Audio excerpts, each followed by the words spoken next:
जय हिंद मेरे प्यारे साथियों। आज के इस वीडियो में आप सभी को जानकारी देने वाला हूं कि अगर आप एक ट्रैफिक पुलिस आपको पकड़ती है तो आप कैसे उनसे बच सकते हैं, क्या क्या चीज़ें आपको करनी चाहिए अगर आपको कहीं पर पकड़ा जा रहा है तो, और कैसे आप चालान से बच सकते हैं, कैसे आप इलीगल चालान से बच सकते हैं, कैसे आप वहां पर अपने आप को सेव कर सकते हैं। सारी चीज़ें मैं आपको बताने वाला हूं। वीडियो काफ़ी ज़्यादा आप सभी के लिए हितकर लाभकारी होने वाली है, इसलिए वीडियो को शुरू से लेकर अंत तक ध्यानपूर्वक जरूर देखें और नए हो तो चैनल को सब्सक्राइब भी करके इस वीडियो को देखिएगा। साथ ही साथ यहाँ पर लाइक करते हुए शेयर कर दीजिएगा ताकि सभी लोगों की हेल्प हो, ज़्यादा से ज़्यादा लोगों तक वीडियो पहुँच जाए। आइए आपको बढ़ते हैं, पूरी जानकारी देते हैं। अगर आप ट्रैफिक पुलिस आपको कहीं पर भी पकड़ती है या फिर आपको रुकवाया जाता है चेकिंग के लिए, तो सबसे पहले आपको क्या करना है वो सारी चीजें आपको नोट करिए ताकि आप एक गलत चालान से बच सकें, चालान आपका ना कटे। क्योंकि कहावत है कि अगर आप वहां पर पहले से ही प्रिकॉशन लेंगे तो आप बड़ी मुसीबत से बच सकते हैं, यानी पहले ही सजग सावधान रहें ताकि बड़ी मुसीबत आपके ऊपर ना आने पावे। चलिए जी बताते हैं। ट्रैफिक पुलिस अगर आपको पकड़ती है, सबसे पहले कुछ सुझाव मैं आपको देना चाहता हूं जिसका आपको पालन करना चाहिए, तभी आप वहां पर बच सकते हैं इलीगल चालान से। सारी चीजें आप नोट कर लीजिएगा पेन और पेपर लेकर, या फिर मोबाइल में भी नोट कर सकते हैं। सबसे पहला ये है, फर्स्ट चीज, बिल्कुल आपको शांत रहना है, शांत रहें और अपनी गलती को स्वीकार करें। ठीक है जी, कि मुझसे गलती हो गई है। आपको बिल्कुल आवेश में नहीं आना है, सबसे पहले स्वीकार करिए जिसलिए आपको रोका गया है, कि आप स्वीकार कर लीजिए कि जी हाँ मेरी गलती है, अगर गलती हो तो। ठीक, नंबर फर्स्ट। नंबर दूसरा है कि पुलिस के साथ में सम्मानजनक व्यवहार करें। कोई भी पुलिस वाला हो, कोई भी मिलिट्री मैन है, कोई भी वहां पर वर्दीधारी हो, उससे सम्मान से अच्छे से बिहेव करना चाहिए। हमारे लोग की नैतिक जिम्मेदारी है, क्योंकि वो आपकी ही सुरक्षा के लिए होते हैं। तीसरी चीज ये है कि उनसे पूछें कि आपको किस लिए रोका गया है, उनकी गलती एक्चुअली में है क्या, उनसे जरूर ये चीज पूछ लीजिएगा। ठीक है। चौथी चीज ये है कि यहाँ पर कि अगर आपकी गलती है तो आपको जुर्माना देना स्वीकार करना चाहिए। अगर आपको कोई भी अपने गलती कर दी है तो आप बिल्कुल स्वीकार कर लीजिए कि जी हाँ मैं जुर्माना दे दूंगा, जो भी इसका वहां पर एवज में इसकी पेनाल्टी वगैरह बनती है मैं दे दूंगा। ठीक।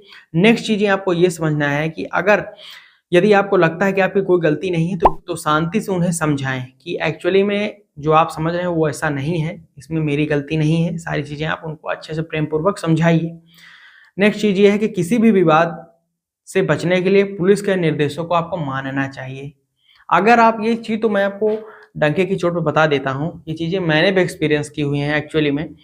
तो अगर आप किसी भी पुलिस वालों से अच्छे से बिहेव नहीं करेंगे, रूडली बिहेव करेंगे, आपकी गलती ना होते हुए भी वहां पर आप उनसे अगर अकड़ के बात करेंगे तो ये चीजें आपके खिलाफ जा सकती हैं।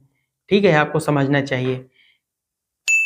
तो नेक्स्ट चीज ये है कि यदि जरूरत हो तो आपको अपने डॉक्यूमेंट्स बिल्कुल शो करने चाहिए, कोई भी उसमें झिझक नहीं है। और एक चीज और बता देता हूँ, तो आईटी एक्ट 2000 के तहत देश में भारत सरकार ने एक नया नियम लागू किया है कि अगर आप गाड़ी चलाते वक्त आपके पास driving licence, RC, permit, fitness, insurance, PUC, ये सब चीजें नहीं है फिजिकली, तो आप वहां पर ये चीजें वर्चुअली अपने मोबाइल फोन में भी शो कर सकते हैं। जिसके लिए भारत सरकार ने 2 ऐप्स, एम परिवहन ऐप और वहाँ पर digi locker app, 2 app Bharat सरकार ने सुझाए हैं। इसको आप ऐप स्टोर, आईफोन यूजर हैं तो, और अगर एंड्रॉयड यूजर हैं तो गूगल के प्ले स्टोर से डाउनलोड करके उसमें अपने सारे डॉक्यूमेंट्स स्टोर करके रख लीजिए। एम परिवहन चाहे यूज करिए चाहे डिजी लॉकर यूज करिए, उसी में शो कर दीजिए वर्चुअली। किसी भी ट्रैफिक पुलिस वालों को, किसी सिविल पुलिस वालों को आप शो करिए, बिल्कुल लीगल है, ये मैं आपको बता रहा हूँ। जरूरत पड़ेगी तो इसके लिए जो अधिकृत नोटिफिकेशन वो भी आपको शेयर कर दूंगा ग्रुप में, टेलीग्राम और इंस्टाग्राम का, माफ कीजिएगा, टेलीग्राम व्हाट्सएप चैनल का जो ग्रुप है उसमें शेयर कर दूंगा। तो जाकर आप दोनों ग्रुप को ज्वाइन कर लीजिए सबसे पहले, वहां पर मैं नोटिफिकेशन शेयर कर दूंगा इसके लिए। नेक्स्ट चीज ये है कि अगर आपका चालान काटा गया है तो समय पर फाइन आपको भरना पड़ेगा ताकि आपका वहां पर ट्रैक रिकॉर्ड साफ सुथरा रहे। अगर आप वहां पर कोई चालान कट जाता है आपका, और वो चालान कटने के बाद कोई आप इनिशिएटिव नहीं लेते हैं, कोई कदम ही नहीं उठाते हैं, उसको पड़े रहने देते हैं, तो आपके लिए ही एक हानिकारक है।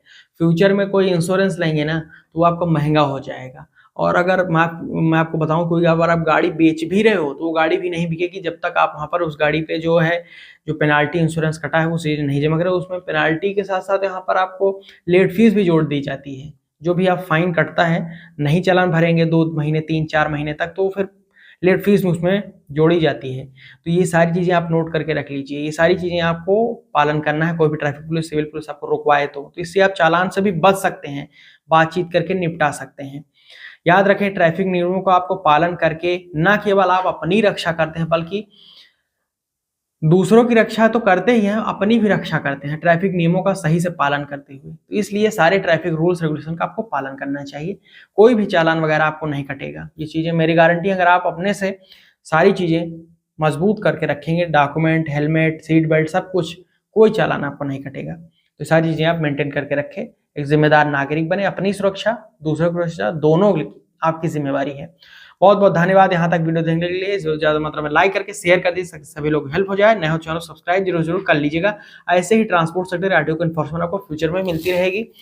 यहाँ तक वीडियो देखने के लिए आपका दिल कह रहा हूँ प्रेम पूर्वक अनंत बार धन्यवाद। जय हिंद, वंदे मातरम।